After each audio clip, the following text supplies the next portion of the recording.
Let's start with those wildfires ripping through parts of France and Spain. More than 300,000 people have been evacuated so far, and the fear is that the situation is likely to get worse in the next few days.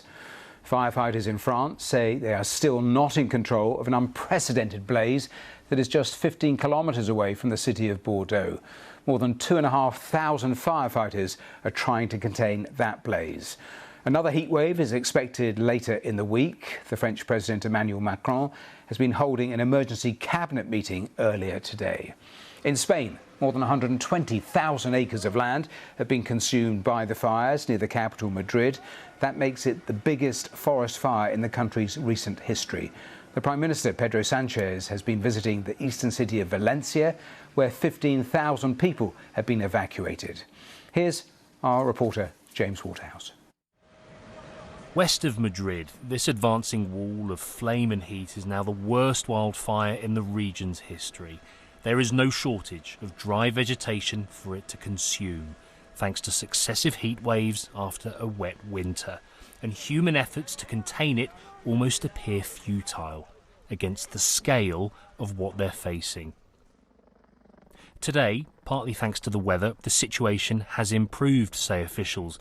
The pace of the fires has slowed, so too in Valencia. But the wildfires, described here as a monster, are still very much active, and the government says the next 2 days will be crucial on whether the flames can be brought under control before weather conditions worsen. It's certainly what Ricardo Pozzo is hoping for. I've never seen a fire this intense before, and not one so close to where I live. I've seen major fires, but on television. What we have here is unbelievable. Presumably why Pedro Sánchez, Spain's Prime Minister, came to see for himself.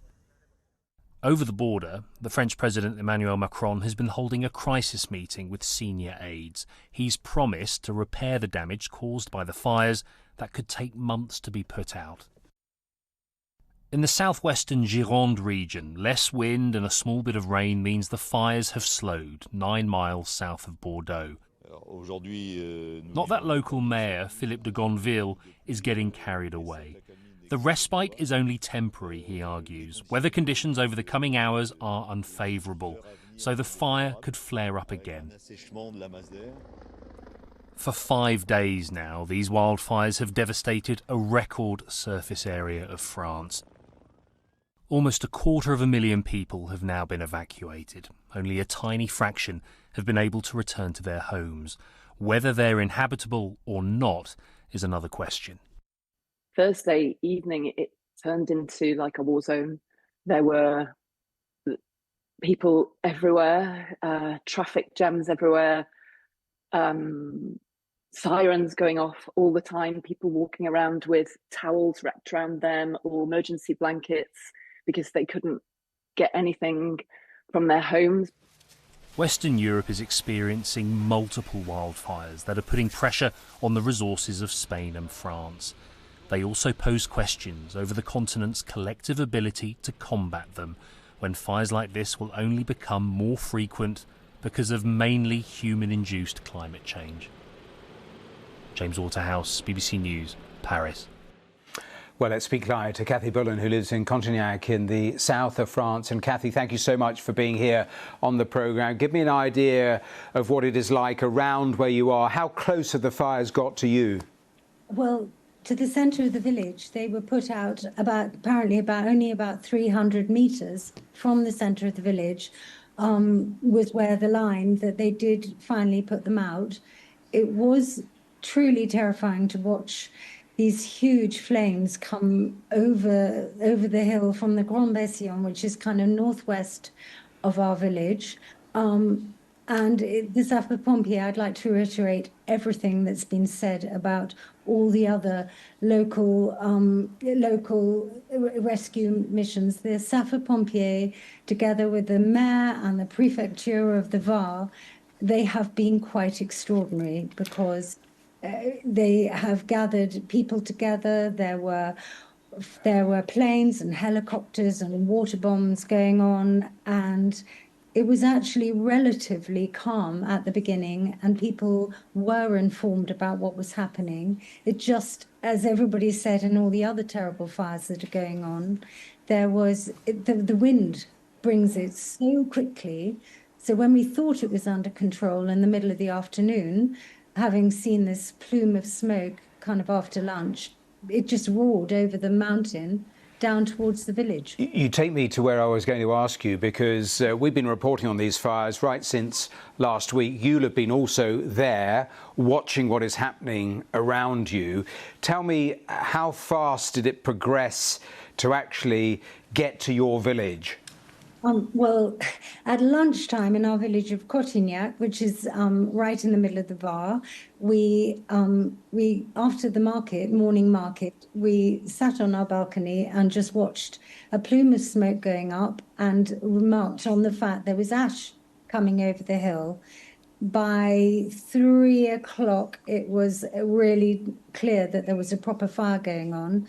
By kind of 8 o'clock at night, we didn't immediately evacuate our home because actually we didn't want to block all the roads. We wanted to wait for the alerts that told us exactly what to do. And my husband is actually ex-military, so he was very calm, and he just got bits together and said, we'll wait to do what we're told. But it was truly terrifying. It looked like Armageddon coming over the hill. By 8 or 9 o'clock, I can't believe the village was still okay. And you must have thought in those hours that actually you were potentially going to lose everything. Absolutely. Although, strangely, when you're told what's important, there isn't much other than your friends and family. Things have slightly stabilised, but there is always the potential. Is it there clearly still in your mind that at any stage the wind could change and these fires could be heading back towards you? Because I was quoting one French minister, I think it's the Interior Minister, saying these wildfires have a life of their own, and that is clearly what we're seeing, isn't it? It is exactly what we're seeing, because we had a huge fire on Tuesday night. They got it largely under control. By Wednesday, we were coming back and looking at the damage. To lots of people had lost their homes, or the fires had gone right up to their homes, and they'd lost all their garden. A lot of them had lost their livelihood. It's a rural community around here.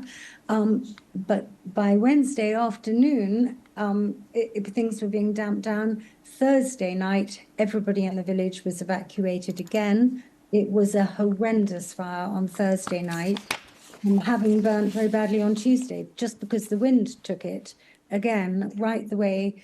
The wind's been turning. We've had a very strong wind that we haven't had for the last couple of months. So that is what is causing this terrible problem.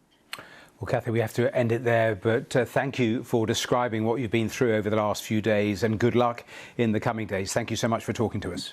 Very much. Thank you.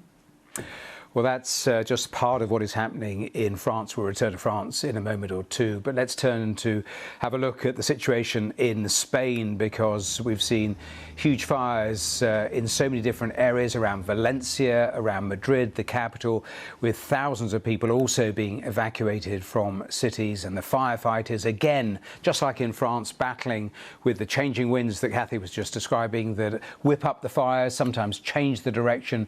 It is all proving incredibly difficult to bring under control.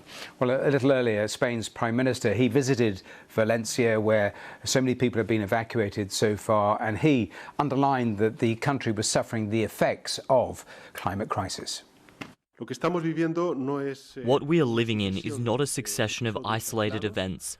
It is the most painful expression of a climate emergency that is making wildfires more voracious, heat waves more frequent, and as a result, our territory more vulnerable. This is no longer an exception. It is the new reality. Summers are becoming increasingly difficult, destructive, and deadly.